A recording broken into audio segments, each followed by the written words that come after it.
मरने के बाद स्वर्ग के द्वार पर 4 व्यक्ति खड़े थे। इन चारों व्यक्तियों में पहला राजा था, दूसरा एक बिजनेसमैन था, तीसरा पंडित था और चौथा एक आम आदमी मजदूर था। किसी को भी ये पता नहीं था कि कौन स्वर्ग के अंदर प्रवेश कर पाएगा और कौन वहीं से वापस लौटा दिया जाएगा। सब स्वर्ग का दरवाजा खुलने की राह देख रहे थे और आपस में बातें कर रहे थे। जैसे कि राजा को मरने से पहले से ही आदत थी, उसने अपनी बात सबसे पहले बताई। राजा ने कहा, मैं बहुत प्रख्यात राजा हूँ। मैंने धरती पर अपना बहुत नाम कमाया है, इसलिए पूरी संभावना है कि मैं ही स्वर्ग में जाऊंगा। फिर व्यापारी ने अपनी बात सामने रखी। वो बोला, मैंने धरती पर खूब धन कमाया और उस धन से मैंने सैकड़ों लोगों की मदद की, इसलिए मैं ही स्वर्ग का हकदार हूँ। अब बारी थी पंडित की, तो पंडित ने मुंह खोला और सबको ये कहा, चाहे तुम जो सोच लो, लेकिन ये बात तो तय है कि स्वर्ग के दरवाजे खुलेंगे तो मेरे लिए ही। सब जानते हैं कि पंडित दिन रात भगवान को याद करते हैं, इसलिए स्वाभाविक है कि स्वर्ग में पंडित का स्वागत किया जाएगा। जब सब ने अपना अपना पक्ष रख दिया, तब सबकी नज़र उस मजदूर पर थी जो चुपचाप अपनी नजर नीचे झुकाए बिना कुछ बोले वहीं पर खड़ा रहा। स्वर्ग का दरवाजा खुला और वहां पर एक देवदूत आकर खड़ा हो गया। देवदूत के हाथ में एक पुस्तक थी जिसमें इन सभी के कर्मों के बारे में लिखा हुआ था। देवदूत ने सबसे पहले राजा को अपने पास बुलाया और उसको पूछा, तुम बताओ, तुमने अपने जीवन में क्या क्या अच्छे कर्म किए हैं? मैं उन्हें इस पुस्तक में देखकर फैसला करूंगा कि तुम्हें अंदर आने देना है या नहीं। राजा ने कहा, मेरा राज्य जितना बड़ा था उतना ही समृद्ध था और मेरी राज्य के सभी लोग खुशहाल थे, सभी बड़े आनंद से रहते थे। मैंने उन्हें कभी भी किसी भी चीज की कमी नहीं होने दी। यही मेरे अच्छे कर्म हैं। देवदूत ने अपने पुस्तक में देखा और देखने के बाद राजा से कहा, तुम सच बोलते हो। तुमने अपने राज की प्रजा को बहुत सुखी रखा था, लेकिन तुमने अपने राज की सीमा बढ़ाने के लिए जितने युद्ध किए थे, उन युद्ध की वजह से हजारों सैनिकों ने अपनी जान गंवा दी थी। उन हजारों सैनिकों के परिवार के दुख के कारण तुम बने थे, इसलिए तुम स्वर्ग में नहीं जा सकोगे। अब बारी थी व्यापारी की। व्यापारी से जब देवदूत ने पूछा कि तुम्हारे अच्छे कर्म क्या है, तब व्यापारी ने उससे कहा, मैंने सैकड़ों लोगों को खाना खिलाया है, कई आश्रम में दान किया है, कई निराश्रित लोगों के लिए घर बना कर दिया है।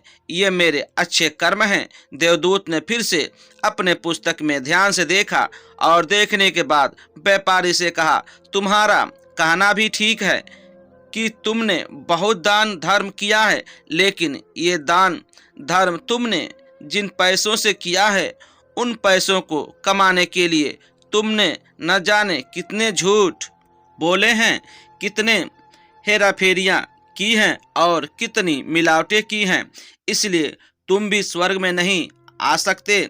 जब पंडित से यही सवाल किया गया तो पंडित ने बड़े ही आत्मविश्वास के साथ कहा, मैंने अनगिनत लोगों को ज्ञान दिया है, हजारों यज्ञ और पूजाएं की हैं और दिन रात भगवान का जाप किया है।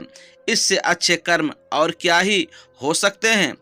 देवदूत ने अपनी पुस्तक के अंदर झांक कर देखा और पंडित से कहा, आपने जितने भी लोगों को जो भी ज्ञान दिया है, उन बातों पर खुद कभी अमल नहीं किया। आपने यज्ञ पूजा या भगवान का नाम निस्वार्थ भाव से कभी नहीं लिया, इसलिए आपका भी स्वर्ग में आना प्रतिबंधित है। मजदूर ये सब देखकर हैरान था। वो अब तक जिन्हें महान समझता आ रहा था, उनकी व्याख्या स्वर्ग के दरवाजे पर आकर बदल गई थी। धरती पर जिन कर्मों को अच्छा समझता जाता है उनका यहाँ पर कोई मूल्य नहीं था। यमदूत ने जब इस मजदूर को अपने पास बुलाया और इससे पहले कि वो उससे उसके अच्छे कर्मों के बारे में पूछता, मजदूर बोल पड़ा, प्रभु मैं जानता हूँ कि मैं भी स्वर्ग में आने के लायक नहीं हूँ, लेकिन मैं फिर भी एक बार बाहर से ही स्वर्ग को झांक कर देखना चाहता हूँ। बस इससे ज़्यादा मेरी कोई इच्छा है ही नहीं, क्योंकि ऐसी इच्छा पालने के लिए मैंने जीवन में कुछ भी नहीं किया है। मैं पूरा दिन मेहनत करता और जो भी पैसे कमाता उन्हें अपने परिवार के पालन पोषण में खर्च कर देता, इसलिए दान धर्म के लिए कुछ बचता ही नहीं। लोगों की भला मैं क्या सेवा करता, क्योंकि काम के बाद जो थोड़ा सा समय मिलता उसको अपने ही बूढ़े माँ बाप की सेवा में बिता देता। और ये सब करने के बाद मैं कभी कभी मंदिर भी चला जाता और भगवान से जैसा भी मुझे दिया है उस जीवन के लिए धन्यवाद करता। देवदूत ने अपनी पुस्तक में बड़े ध्यान से देखा और थोड़ी देर देखते ही रहा। फिर उसने मजदूर से पूछा कि तुम याद करके बताओ, तुमने कभी तो कोई अच्छा काम किया होगा। मजदूर ने थोड़ी देर सोचने के बाद बोला, हाँ मुझे थोड़ा थोड़ा याद है।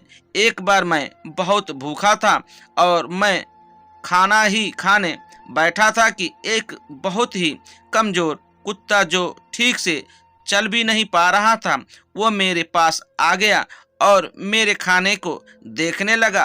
तब मैंने अपनी रोटी उसे खिला दी थी और उस दिन मैं खुद भूखा सोया था। मजदूर की बात सुनने के बाद देवदूत मुस्कुराया और मजदूर को बड़े सम्मान से स्वर्ग के अंदर लेकर गया। दोस्तों, अच्छे कर्म लोभ मोह माया इन सब भाव में आकर नहीं किए जाते और न ही उन्हें अच्छे कर्मों की सीढ़ी में गिना जाता है।